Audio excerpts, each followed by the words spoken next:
Tech Talk with Matthew Dickerson. Matthew Dickerson. Tech Talk. Tech Talk. Sit back and relax. It's time to talk technology. Hello, Globetrotters. Virtual and actual Globetrotters, that is. Yeah, we take care of both types here. Welcome back. Welcome to your home right here at Tech Talk with Matthew Dickerson, a place where you can kick off your shoes, flop down into your comfy spot on the couch and be completely at ease while we top up your brains with the latest news of the future. And here he is with a pair of worn-out legs and a second-hand pair of shoes indeed. Welcome to the microphone, Matthew Dickerson. Matt, you've been covering quite a bit of territory yourself in recent weeks. I have, and I have been missing you, James, so it's good to see you again. I've been thinking about you while I've been working very nice hard. To be thought of. And that's right, in Ballie actually this time. But I do love the fact that wherever you go in the world now, it seems to me that you can keep doing whatever you were doing, whether it be your mobile phone technology, your internet technology, but even just deliveries, the Uber equivalents, it's called Grab in Ballie, for example, getting food deliveries, all these things that rely on some sophisticated technology. Technology is so transportable. In the past, you might have enjoyed a fast food at a franchise, for example, but then you might go to a country where they haven't gone and built out that particular fast food. But with technology, it seems to me that it's very easy to pick that technology up and drop it into, well, just about anywhere. Any situation, almost any situation, right. yeah. And I love how it's... There's got to be a spot in the Amazon rainforest where you can't use it, but... Maybe. I've been along the Nile and still... Well, maybe the Sahara, but even along the Nile, many years ago I went along the Nile and I still found that things work pretty much the same as they normally worked on there. Go. Everyone needs to be connected. They do, and I love how it's very much localised. So, for example, in Ballie, if you wanted to get somewhere from A to B, sure, you could get the Uber equivalents in a car, but they also did that on bikes, so on scooters, because there's so many scooters running around the streets because it's fairly congested, then you could just jump on the back of a scooter as part of that ride if you were game, if you felt like that. But even just simple things, I find now that internet technology is good enough that if you want to keep working away in a local environment, it's pretty easy to create a VPN back to your own network. It's pretty easy to keep working at reasonable speeds. And I remember years ago when I used to travel a bit, I'd find that you'd go somewhere and it was a bit of touch and go as to whether you could actually connect at a reasonable speed or connect back to what you wanted to work on. But now internet speeds just about everywhere are pretty good. Or the roaming, depending on who you might roam with. Again, in the past, if you used any data at all, you would run up a horrendous bill. Yeah, I remember. 2012 I was in Ballie and, the data that we just churned through was crazy. It was, and I do remember many years ago that I had to get a quote done for a major job and I had my data turned off, but I needed to get this quote through and the only way I could do it was to turn my data on my phone, and just to submit that quote that I needed to get through cost me about $50 in data charges. But I've got to do it. It was a big quote. I had to get it done.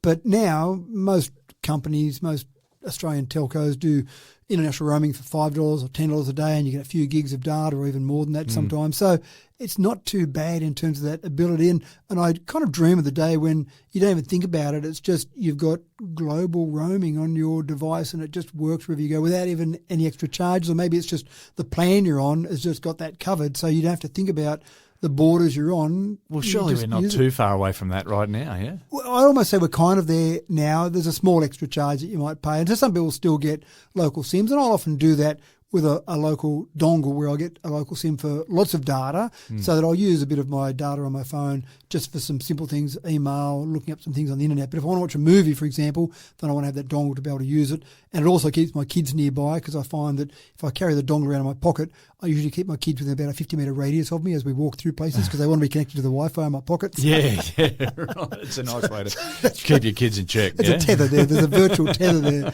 But it is quite incredible. And when you think about what's happening, when you sit back just for a second and think about the technology that's involved for you to be able to just do your normal thing on a day-to-day basis, it's a huge amount of technology that allows you to just do what you want to do without having to think about it. So it's certainly changed. And I saw, it was unfortunately a murder documentary, I suppose I'd call it, that I watched a couple of years ago, but it was about an incident that happened back in the 70s, and this particular person was luring people into his lair and eventually murdering them, which is an unpleasant story. But people didn't know about the whereabouts of their children, their friends, their partners, whatever, because you'd go overseas and you'd say, I'll be in contact once a week, or maybe I'll be in contact once a month. And so much could happen in that time that's right. that it made it much easier for people who wanted to do bad things because they knew that person was out of contact for that time. Whereas now, if you wanted to check on, say, Find My iPhone where someone was, you could, no matter where they are in the world, and suddenly you go, hold on, why is it turned off? There's something wrong. I haven't heard them for a day, or I'll ring them now and I can't. So it's much harder to be a bad guy, which is good. The other thing is there's that sense of urgency when you don't have it. And I remember going away and having my laptop. I needed my laptop because I was working on some projects.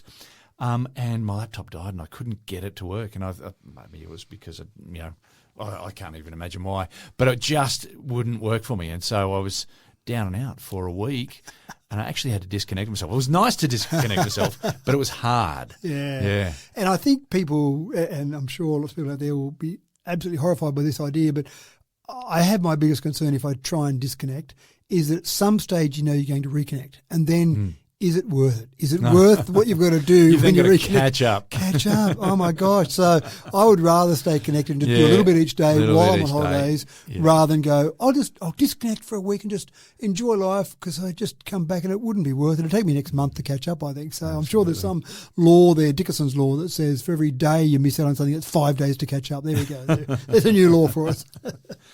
All right, now, in today's episode, we'll take a look at how modern computing may have a complete overhaul. Electron-driven microprocessors are just so 2020. And now we're all about streamlining your domestic environment and getting robots into your home as soon as possible. And some clever engineering is set to sort out the splashy mess in the men's room. And not a moment too soon, might I add. But let's kick off today with another story born from the Marvel Universe. It's actually a story that I feel that we've done before.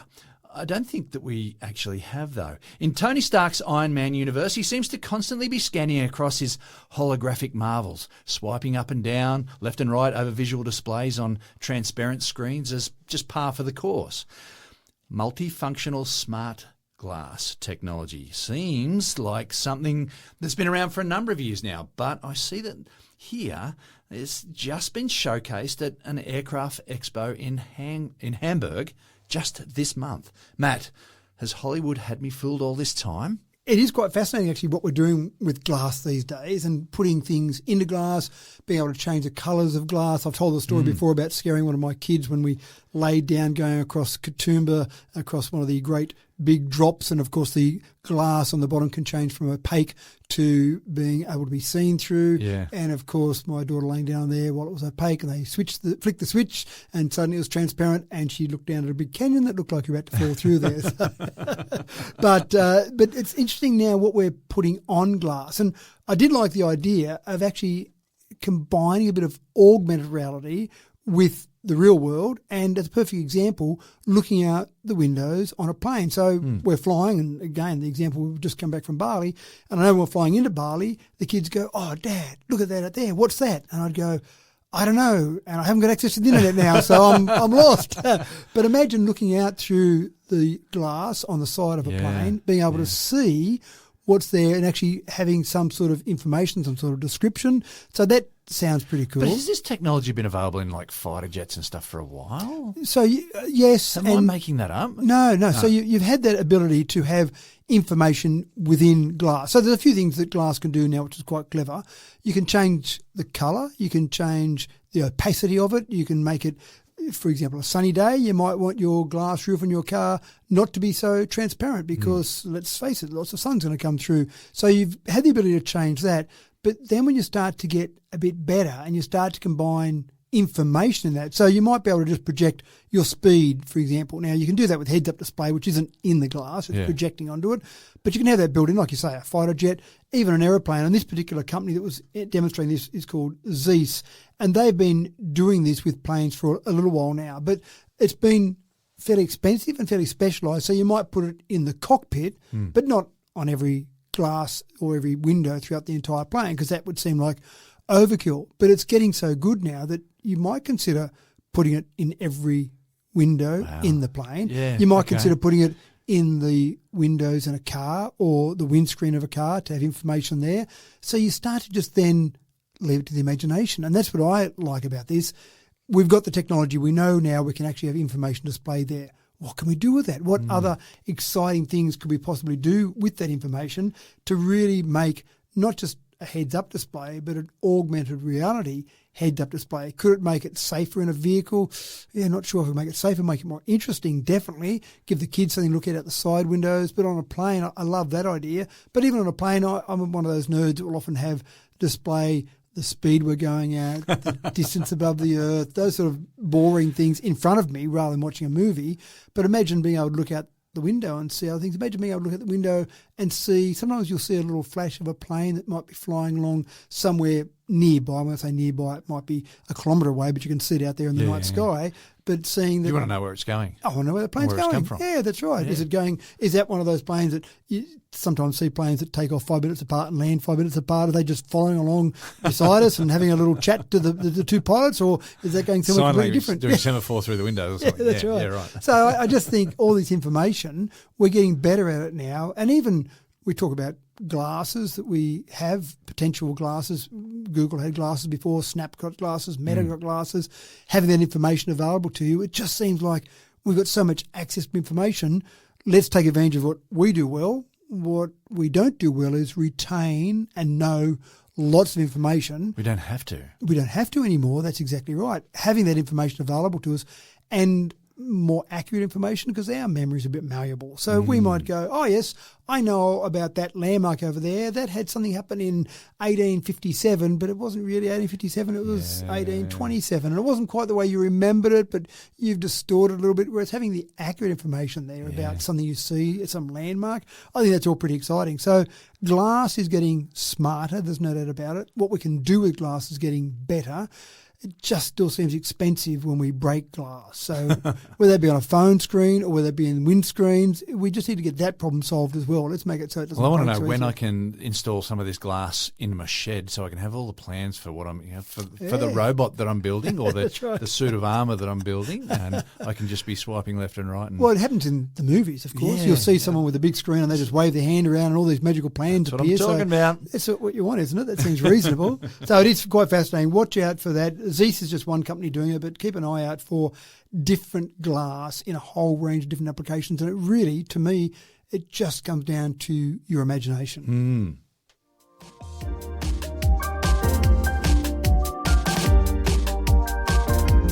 In an era where we all have unlimited library of music for our listening pleasure, right at our fingertips, on pretty much any phone available on the market, vinyl records simply will not take the hint and disappear into oblivion. Toshiba have readily acknowledged this technological anomaly and have produced an update for an old favourite, the portable turntable and speaker set. Matt, I already have a portable record player sitting on a shelf in the garage. It looks like it's in a suitcase, and I'm sure we had one as we were growing up as kids. I'm hoping that this new player makes a better sound than the tinny mono sound that traditionally squeaked out of those two contraptions. What's the sales pitch here? Snap, crackle and pop is what I call vinyl records. I don't See, get I didn't it. mind the snap, crackle and pop, but it was just like a weightless sort of sound behind it from those little sets I'm talking about. Yeah, and this doesn't even have this. So it's a new Toshiba wireless portable record player, vinyl record player. Okay, so just to make that clear, a vinyl or vinyl, as some people like to call it, a vinyl record player. I just don't get it with vinyl. It's impractical to carry around records. They don't like movement at all. They've got a good smell about them. They smell good, well, especially when you take it out of the case the first Freshly time out, and you slide it out of the cover. The sleeve, yeah. But CDs came along and they seemed so much better. They were more robust. They didn't wear, because on a record, obviously, you've got a needle that's literally sitting in the groove, wearing away the groove every time you play that record. So it's wearing the record out. And of course, the needle gets worn out. You've got to replace that on a semi-regular basis. So that's impractical. Going to a different track, sure, it's better than a cassette player where you had to fast forward to the right spot. You can lift up the arm and move it across to another track. Yeah. But gee, that seems impractical. And just having the library of, you don't have to have many records to take up a lot of room in your lounge room, and they do snap, crackle, pop. So all of those problems, CDs came along, went fantastic. They've got a whole range of advantages, and then of course we've now gone streaming. But it's a bit of a trendy thing to do. So my daughter bought her boyfriend a record player, a Bluetooth record player that you plugged in, for a Christmas present. And then, of course, I had to go and buy some records. Like, how old-fashioned was this? Mind you, can get records pretty cheap. Yeah. So Toshiba have said, well, this trend's happening, so let's get back to the old boombox days where you had the big cassette player on the shoulder and walked around. I don't know if it's quite that level. Need but a headband and a puffy tracksuit. Yeah. That's right, and some skates, some roller skates for wide with sound. So now you've got this portable record player. It's got a battery in there, 2,000 milliamp hour battery, 10 hours of playback. So you can take this down to, I don't know, the beach and kick some sand on the record. How would that go? How would that sound? It sounds like a record playing nightmare on the beach there, but I'm sure they did it back in the 50s as well with one of those little tinny suitcase sets. But yeah. And you want a good cover over the top of it so that the sand doesn't get all through it. But it doesn't even come with speakers, this one. So forget about your tinny speakers you're talking about. It's just paying for the turntable. Well, you're paying for the turntable, and it's obviously Bluetooth, so you have whatever speakers you want. So that way you can have a little tinny set that are small and portable. But let's face it, the record player's not that small and portable, so there's not much advantage having small portable speakers. So you might as well have some bigger speakers, and they're driven by Bluetooth. So you'd buy, presumably, some battery-powered portable speakers of whatever quality you want. You buy this portable wireless record player, and then you turn up at your friend's party going, hey, here I am. I brought 10 records with me. I hope you like those albums. It just seems so impractical to me compared to, as you say, every song basically in your pocket, just about. And one of the days. But I'm sure there are some Led Zeppelin fans out there, some Pink Floyd fans that say it's better on vinyl. Well, I'm sure they say that, but I don't know. I can't tell the difference. And one of the things is when you're in an environment where you've got a bit of noise, some sort of environment, a party, out at the beach, whatever, you've got so much other background noise, unless you go to a perfect listening room, are you really getting the true difference between the record player and the streaming? One thing I do enjoy with streaming, I must admit, is we drive along in the car and I'll talk to the kids about a song. Just the other day, there's a Don McLean song that I love, which is a bit of a commentary on American society called Prime Time. You know, this is life, this is prime time, and away it goes about the American way.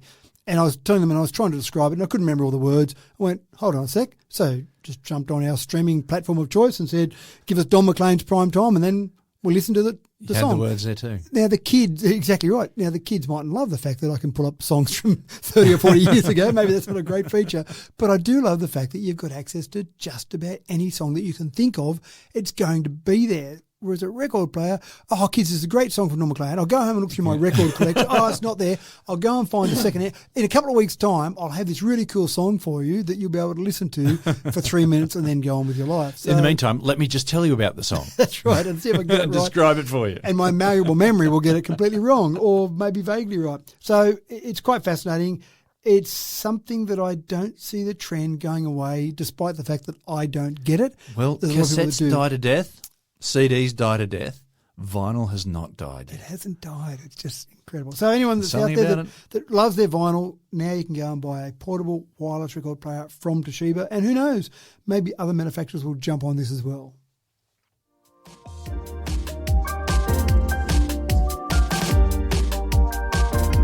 Now, our male listeners are going to particularly identify with this story. A public urinal is, of course, hardly a place to hang out. They tend to get quite smelly if not cleaned regularly, and that's because splashback creates some pungent problems, you might say. Enormously unhygienic at the very least. It's a real problem. This doing number ones from a standing start is something the ladies may never understand. So some cluey engineers have taken it upon themselves to redesign the common urinal and restore some decorum to public male restrooms.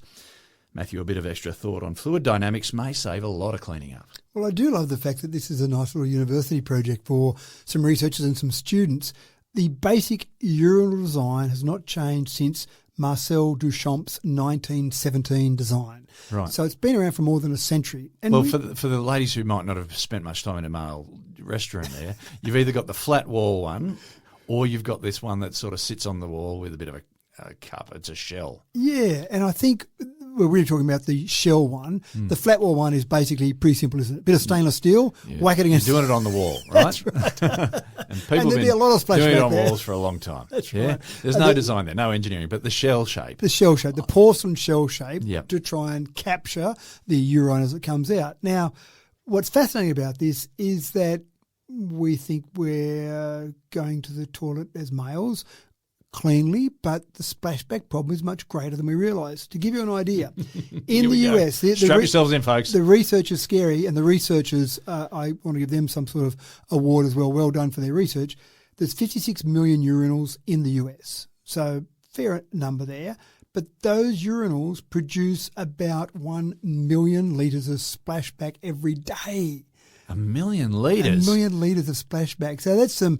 I a thought megalitre of splashback. That's right. How many swimming pools is that?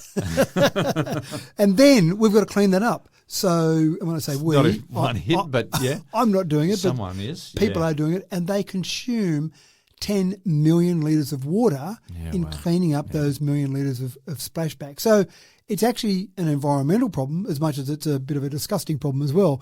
And I'm sure some of that splashback ends up on trouser pants or shoes as well. Yeah. That's right. Yeah. So it's going a lot of places there that I'm sure mums and dads out there cleaning their kids' shoes are probably not loving. So the University of Waterloo said, let's address this problem. So they got some undergrad students and said, let's focus on fluid dynamics.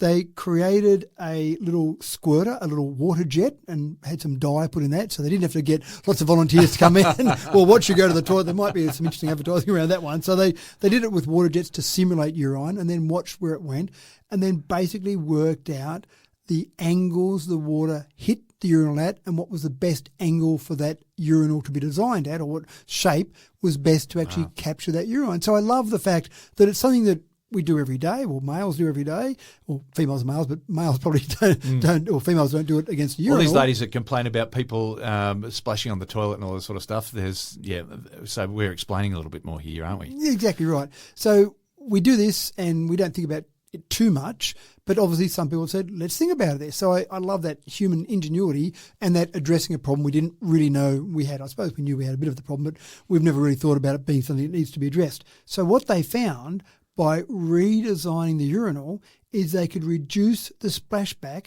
by 98.6%. So that's getting pretty close to zero. Yeah. So you're getting almost no splashback. So 10 megalitres of cleanup water.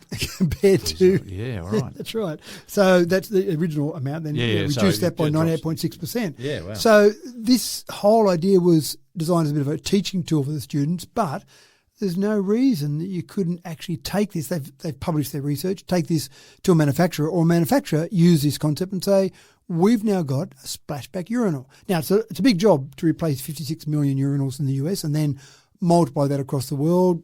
In terms of that, that's probably, if you like, population of America, maybe 250, 300 million. So you've maybe got 1/5 of the world's population, the number of urinals. So you might say there's maybe 1.5 billion urinals out there based on the very quick, very rough mathematics there. Some rough maths, but anyway. But effectively, you've got a lot out there. So you're not going to replace all those in a day, but surely any new urinal, if I was installing new urinals in a location, if I was building something new or some sort of public facility or I was replacing some, I'd say, well, maybe now the research is out there. Maybe I'll find someone to go and manufacture these now that we know the information. Now we've got the data to actually demonstrate this, but I'm sure some manufacturer out there will come up with their design and say these are the new splashback-free urinals. I love the idea that research has been put into something that is seemingly a fairly common problem, but something that we've never really thought about addressing. So a lot of fellas out there would have thought themselves that it's not a problem at all, but it quite clearly is. Unless you're one of the cleaners. It's not a problem for the guys who aren't the cleaners, I suppose. So,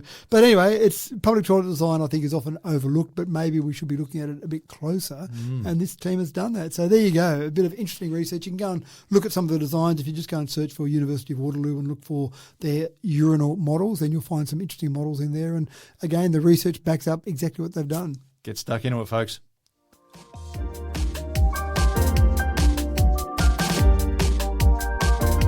Do you ever feel like vegging out on the couch, but there's just nothing to watch on telly? Even with all the free-to-air channels and all the streaming services available, still simply nothing really grabs you, no matter how long you scroll and flick for. That may be because you're searching titles instead of searching your feelings. Now that sounds like some Jedi wisdom coming right there. Well, Netflix is teaming up with OpenAI to rescue you from this dilemma. And Matt, we may finally be ready to land on something worth watching. The problem we have is there is so much content there now. It's too much choice. You could watch all the content 24 hours a day for 10 lifetimes and you still wouldn't get through all the content. So trying to get the right content, and sometimes it's based on Mary said she saw something, so go and watch it. Okay, that's great, but Mary's not the same as me. So Mary and there's might like a different lot things. of crap out there. There's a lot of stuff that you might have to great. sit through the first 5 episodes. Oh, no, gets great on the 6th episode. But you have to watch the first 5 episodes in order to understand what's happening. Like, oh, come on. Give me something interesting from the beginning. And Yeah. I've seen that before. People say, I love this. And it's just a bit slow to get going. I don't have time for a bit slow to get going. I need it from Just day get to the one. punchline. Yep, That's right. straight away. Get into it. Give me the summarised version. So that's one potential issue. The other thing is that depends how you're feeling. So do you feel like watching shows similar to ones you've watched before? So often now with Netflix, for example, it will give you suggestions based on other shows that you've watched. Now, those other shows, firstly, might have been ones that people recommended, which you didn't like, but it's still got those as part of your viewing history. But the other thing is that you might have felt different that day. Maybe you feel a bit different this day. What do you feel like today? So that's where... The feels are what it's all about, I've got to say. That's right. So that's where AI has teamed up, or Netflix has teamed up with AI more accurately, and they've basically got to the point where you can just use natural language and say, I feel like something involving dogs and I want it to be happy. Or you might say, I want a murder mystery based on a real story, or whatever you feel like on that time. And then based on that, and sometimes the titles give you no indication that's right. about what you're going to watch. When you see a title and you go, what's that about? What is that? How does that possibly relate to what the show's about? Sometimes it's got no relation. You've got to know that. So you're not going to go and search for that title randomly because you don't know what it's about. So putting in that, now this is the great thing about this is only available in Australia and New Zealand, so they're running a trial at the moment. There you go. I remember many years ago when I used to do a lot more with Microsoft used to use Australia as a bit of a testing ground because A, we seem to be quite early adopters, but B, if they got it wrong, it wasn't a big enough market across the rest of the world that it had a major impact. Yeah. So maybe Netflix is using us in that way at the moment, going, well, let's try it out over there. And if it goes wrong, well, it doesn't really matter that much. If it goes right, we can employ that across the world. So at the moment, it's exclusive to iOS devices. So if you've got Apple TV or you're using an iPad or an iPhone to watch some Netflix on, then you can use it. And literally you go in and you type something as random as, give me something that makes me feel like good. watching Smurfs in space, but as a love story. That's right. And if there's one out there, I'm not sure if there is, but if there's one out there, it'll find that for you and give it to you. So people look in a whole range of different places now. I know one of my kids always goes to Rotten Tomatoes to find what the show is that they should be watching. So they look on those and put a lot of emphasis on that. Other people will go and just look for their recommendations on social media, TikTok, Facebook, whatever. So there's a whole range of different ways. But I do like the idea of just going, this is what I feel like watching right now.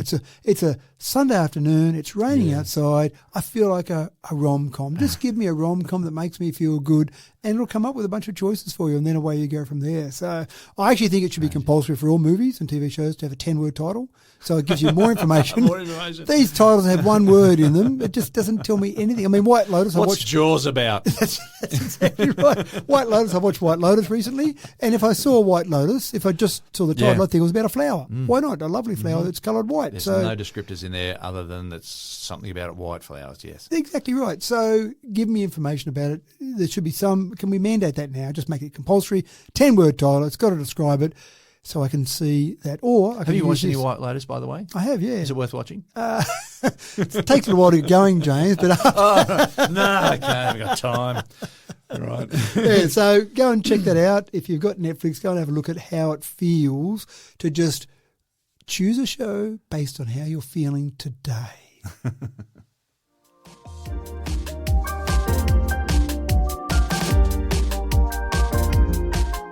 What gift do you give someone that already has everything? Maybe a personalised message from a favourite celebrity delivered via socials.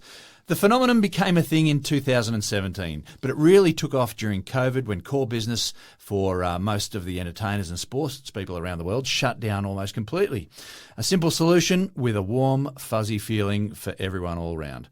Now, in 2025, in a world where selfies are the new autographs, fans are still happy to shell out for a celebrity shout-out, Matt. I think this is great. Something I've done in the past where I have actually got for a present, a birthday present or something special for people, I've actually managed to get someone that they're a fan of and get them to write a message for them or do something for them. But it's a hard... But if it's written down, Did they really write Well, that's a good point. That's a good point, James. They did. Is it forged? These ones were legitimate, okay? But So anyone out there who's received a gift from Matt in the past where it was just a letter? I guarantee, James, it's legitimate. Okay, all right. At least that's what the guy on the corner who sold me the signature told me. So I do like, but sorry, doing that is hard work. Chasing down someone, getting the right details for them, finding their agent, finding their publisher, whatever, and then finally getting there. And most celebrities are quite happy to do something for you if you get to that effort and get all that way. But not everyone's going to be as persistent as maybe as I've been in the past, and not everyone basically might go and do that process and get to that end game. So celebrities are doing it. They've been doing it for a little while, but it's really taking off at the moment, where they'll register themselves on a site. And I'll give you one brand name here, Swish, SWYSH is one, but there are many others out there. But basically, you can go onto Swish and you can search for a celebrity. It might be a particular name of someone you're after, or it might be a particular sport.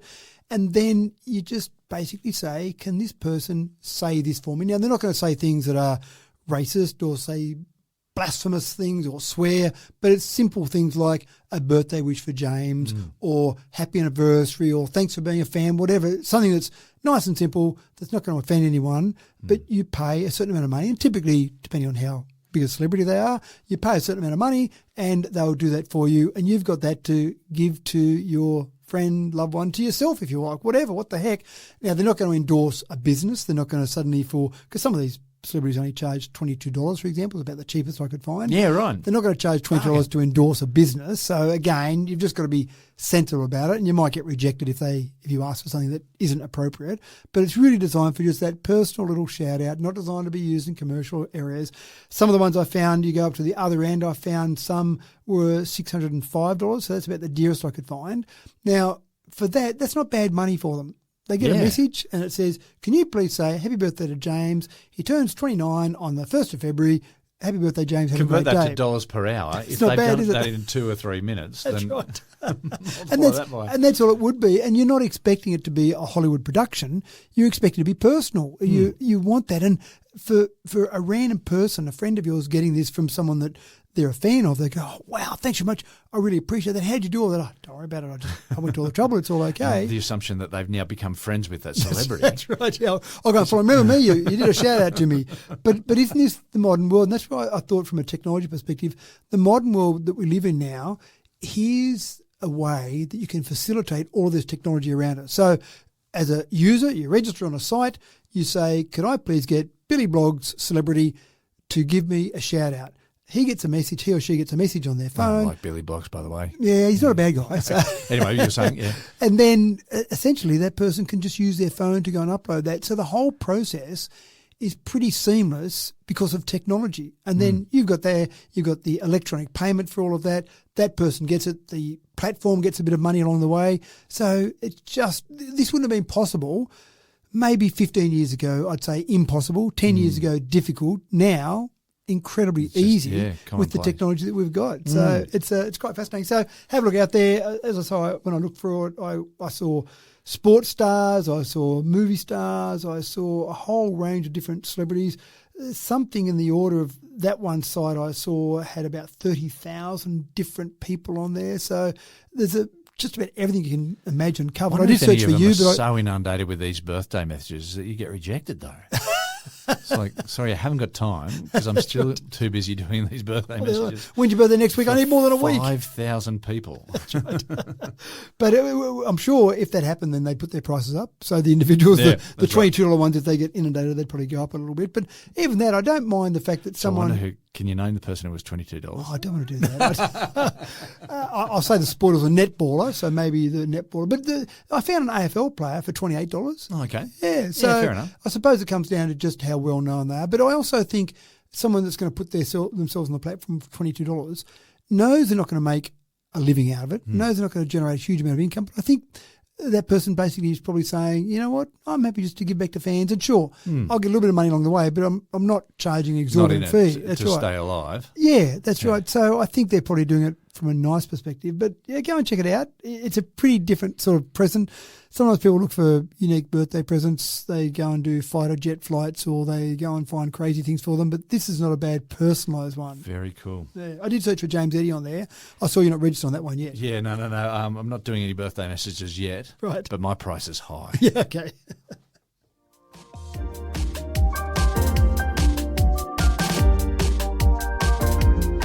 We've been dreaming about this next story fairly regularly for a while now here on Tech Talk. Domestic robots. They were promised by Hanna-Barbera in their Jetson cartoons of the 1960s. And for one here at Tech Talk, we will not rest until they're as common as the kettle in every home. Matt, what's the latest update on this front? Can we buy ourselves Rosie yet, please?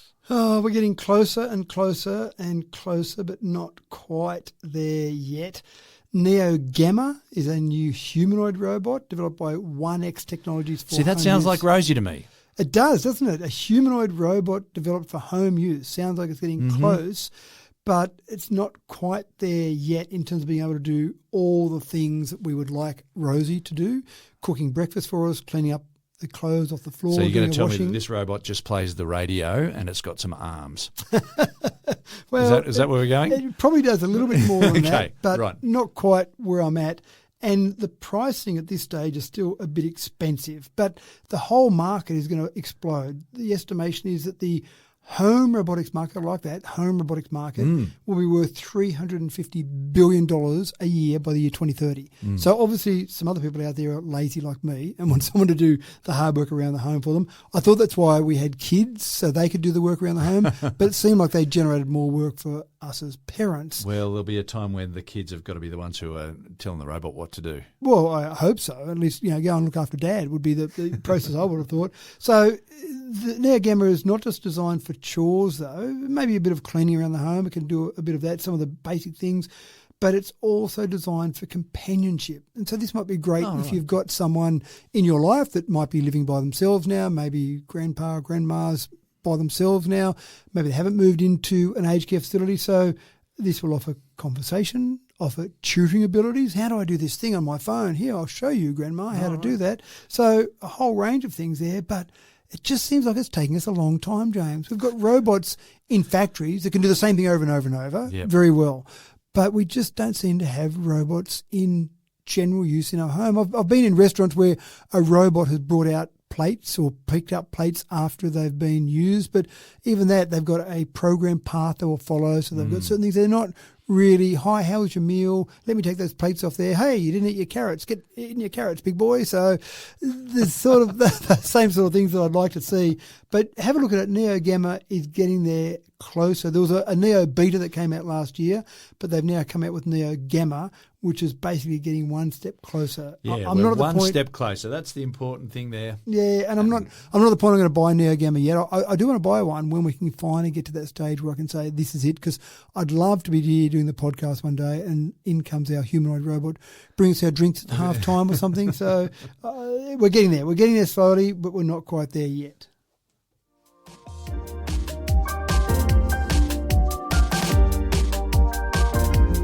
One thing I've noticed in my travels around the world is that very, very rarely will you come across a live bear in a Mexican restaurant. As it turns out, bears hate chili, or rather the chemical that makes chili so hot, to be specific, and that's why they make it an active ingredient in bear spray. Now, lately around the Tibetan Plateau, that's the Tibetan Plateau, folks, bears have been causing some real headaches for the locals. So, in an effort to protect people, livestock and property from bears, locals have enlisted some capsaicin. I think I've said that wrong. Hang on, capsaicin, I think. Ooh, let me just say it. They've enlisted some capsaicin-wielding AI as bear diversion strategies. Now, how's that working out, Matt? Yeah, not too bad. I actually always said capsaicin. I thought the CIN at the end. No, I think it's a sin, soft is it? C. Yeah, yes. right, okay. So Capsaicin, that's it, capsaicin. I Okay. practiced it before, good work. and I dropped it in the intro. Ignore my pronunciation completely. The crucial part here is not so much the components they use in the bear spray, but it's the way they're delivering it. And that's what I thought was pretty impressive about this. It's got an AI system, and they trained this AI system with over 1,000 images. 600 of those images were bears. But then there's other wildlife in the Tibetan areas where they're using this, such as yaks, antelopes, and even humans hanging around. I don't know that I want to be there when I get a spray of capsaicin. Well done. Good work, thank exactly, you. yes. As I walk past minding my own business. And so at this stage, they've got to the point where they can leave this device unattended. They need to come back about once a month and just change the batteries out. So the batteries, I thought they might have had some sort of solar panel to charge the batteries up, but at this stage, replace the batteries. And maybe the canister of capsaicin as well. And maybe if it's used a bit. And basically, at this stage, they're getting about a 93.6% success rate on identifying bears and not bears. So that's a bit of bad luck for either the ones that are getting sprayed that aren't bears or the bears that are getting away with it. So I wasn't sure, when I read that stat, I wasn't sure whether or not that was particularly hairy guy that walks past every morning on his way to get the paper. That's right. Now, at this stage, there's a 1.8% chance of spraying a person. I don't want to be in that 1.8%. So that's interesting. But we are getting so much better with our AI detection of things now. So you could put some spray out there and you have some motion sensors. That's one level of technology. Anything that goes past, you get sprayed. So whatever you want to keep away from that area, it's going to get sprayed. But that's not great. It's going to keep everything away. That's right. Not great for the other wildlife that you're okay. Yeah, and if you've got that area. livestock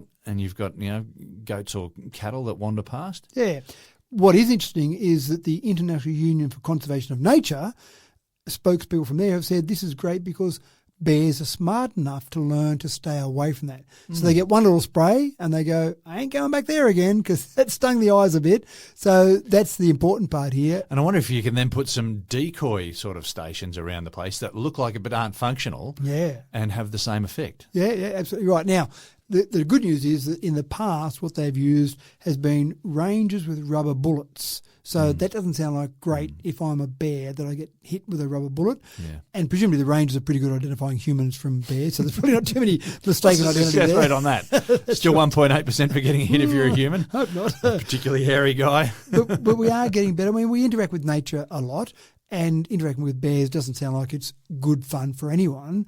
But having some AI tool that makes sure we're getting it right, and again, maybe we're getting it closer to 100%, but getting it right most of the time is not a bad thing. And again, we can deploy lots of these in areas we want to use them rather than using up lots of human resources. So one strike against the Tibetan bears and one strike for humans in those areas living a peaceful life away from the bears, hopefully. And I wonder if there are any other animals that we could possibly keep away that you're not really keen on having too.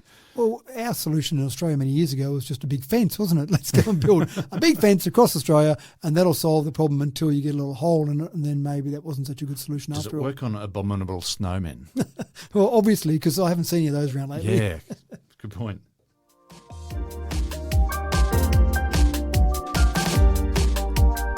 More and more in technology, we are completely rethinking mechanics of how to get things done. It's what true innovation is all about after all. So computing up to this point has all been about getting electrons to jump through hoops and do cool tricks for us.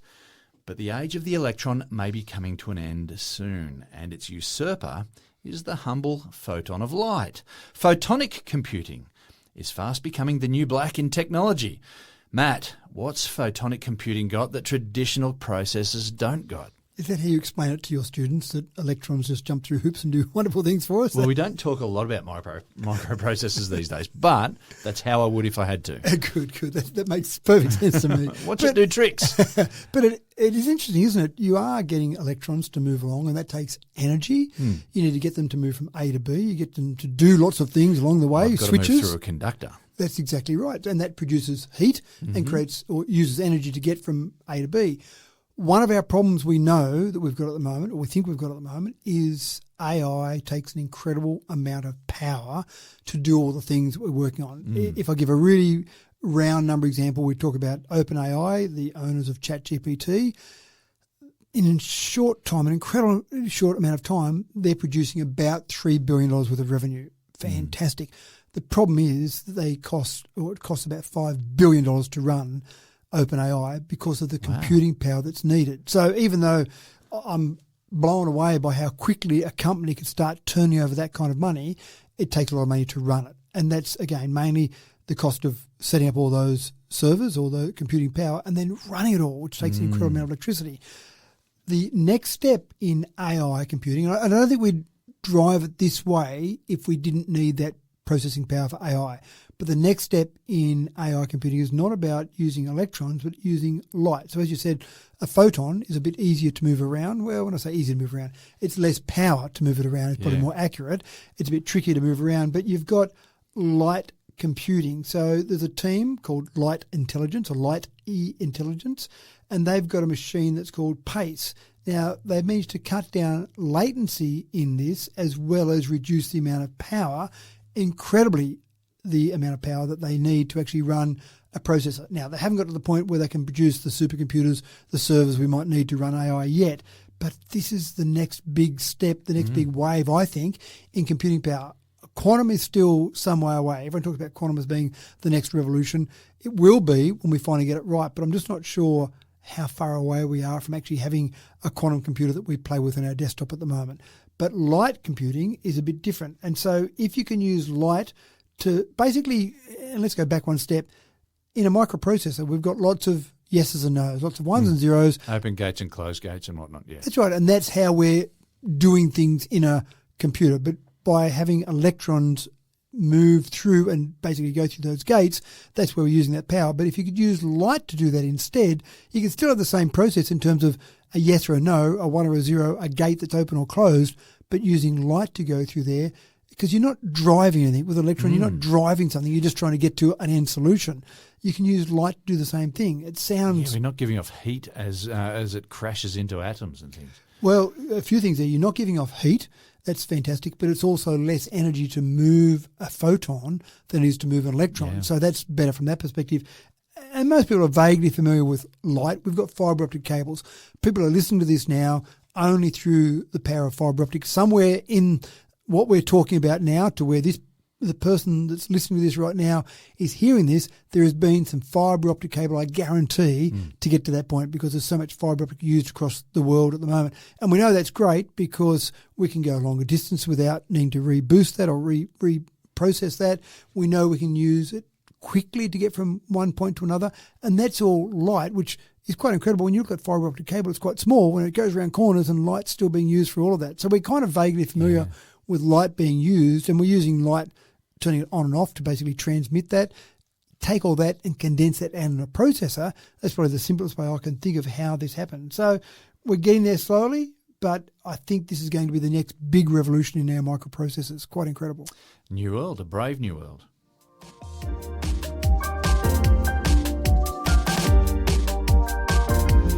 Drawing inspiration from the Star Wars universe and its BB-8 droid, Samsung have brought us Ballie. That's the name, Ballie, folks. It's past the prototype phase and it's now commercially available. It's pitched as an AI companion designed to make its way about your home or workplace, interacting through voice and visual data. Sounds like fun, sort of a cross between a soccer ball, a puppy dog and a personal assistant, Matt. That's probably the best way to describe it. It is a ball that rolls around your home. It can help you with things. It won't bring you a cup of tea. Will it make cute noises like the BB-8? I hope so. If you asked it to, I'm sure it would, if you wanted to make cute noises just like BB-8. But it won't bring the cup of tea, you say? It won't bring a cup of tea. It won't pick up the clothes off the floor. But again, this is really focused on being an AI tool that just goes around the house with you. It's a mobile Alexa. A mobile Alexa, that's exactly it. You don't have to sit down at your computer to look up things. You don't have to go to a certain spot in the house and have that conversation with your assistant, but you can just... But this has got a projector, so if it needs to show you something, it can cast it onto a blank wall. I like that as well. So, look, can you just give me a picture of that, how light processing might work in a processor? Sure, here you go. I'll just project that onto whatever the closest wall is or wherever somewhere is. So we're getting there with these different things that are going to help us around the home, whether that be a humanoid robot or something that rolls around the home and helps us out. But a lot of it does come down to companionship. And I must admit, I'm guilty of it. If I'm in the car sometimes and I'm going to somewhere where I need to have some information, I'll have a chat with ChatGPT in the car, obviously hands-free, and just have a conversation back and forth. And I do feel like I'm talking to someone. It sounds sad, but I do feel like I'm having a conversation. And then I'll question, hold on, if that happens, then what about if this happens? Good question, Matthew. We'll come back, ChatGPT. So I feel like I'm having a conversation with a very intelligent person beside me in the car And we go through that process. So And you can have Ballie chasing you around the house or the exactly the right. office. Doing that and giving you Doing just information. Hey, I need to meet with James next week at 2:00. Can you book that on my calendar? Sure thing, Matthew. I'll go and do that for you now. So you get to that point where the line between humans and other non-human objects, Yeah.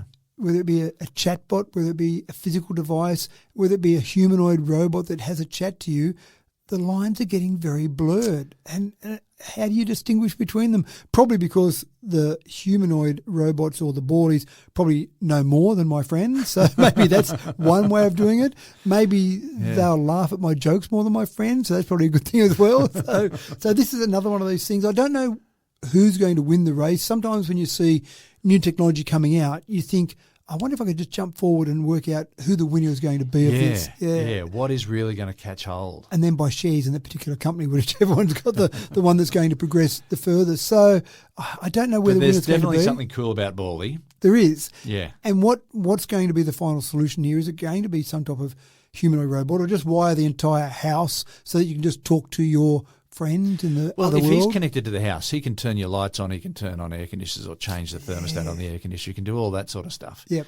And that all works great in the demo houses, but trying to retrofit, that's a bit of a problem as well. So everyone needs to knock down their house and build it again from scratch because you need all these things built from the ground up. Sometimes you can retrofit them as well, but yeah, it's a scary world out there, isn't it, in terms of where we're headed with all this. And exciting. It's Scary exciting. exciting. Yeah, That's right. really, really exciting. And we look forward to hearing more about that sort of stuff in future episodes. That's all for another episode here, though, of Tech Talk with Matthew Dickerson. Pack 'em, rack 'em and stack 'em, boys. We're out of here. Thanks for another cracking Tech Talk, Matt. I'm never going to be able to go to the toilet again, without focusing on my wee and just looking at where that's going. It's stuck in my head now. For the mist. That's right. Or maybe putting down some Glad wrap just to see if you can catch some spray there to see just exactly what you have been sending everywhere And all then this time. I feel guilty about these people that I see cleaning up in a public facility going, I'm contributing to that splashback. So I'm going to You only have to step up onto the step at the wall urinal to realise, splashback is a real thing. Maybe I'm going to be a sitter now. Maybe I'm going to start going to the toilet, sitting down all the time. It's changed my perception. Or just hold it in. Forever. I just can't wait to get one of these Ballies. I think, for the person who's got everything, I reckon that makes an excellent present. And I'm sure that if I drop enough hints now, That's right, get ready for Father's Christmas. Day comes up in September. My birthday's in October. Christmas, December. There's plenty of time for people to get themselves organised. Right, get cracking now. Start those fundraisers. And thank you, folks, for tuning into another Tech Talk with Matthew Dickerson. Shooting the breeze is always so much better with you guys around. I've been your host, James Eddy, and all things being equal, I'll be your host next week as well when we bring you another episode chock full of stories from just a little bit beyond the horizon. Until then, take care, and we'll see you when we see you.